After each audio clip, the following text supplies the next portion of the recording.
ওঙ্কার বাংলার সঙ্গে আমি সৌমি নজর রাখবো কিছু গুরুত্বপূর্ণ আপডেটের দিকে।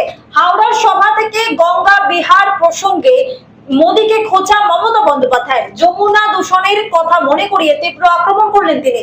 মমতার তোপ, বাংলার গঙ্গা আর দিল্লির যমুনা মিলিয়ে দিন, বাংলার গঙ্গা পরিষ্কার। আপনি একবার যমুনা নদীতে গিয়ে দিল্লিতে ডুব দিয়ে আসবেন।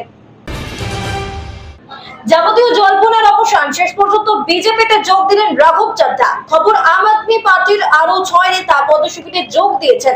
শুক্রবার দুপুরে সাংবাদিক বৈঠক করেন রাঘব সহ 3 আপ সাংসদ।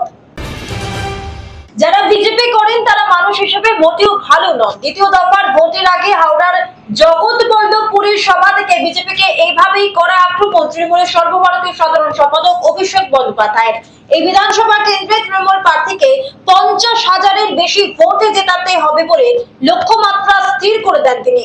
এরকমই অন্যান্য নিউজ আপডেট পেতে অবশ্যই চোখ রাখুন ওঙ্কার বাংলা আর ডিজিটালে।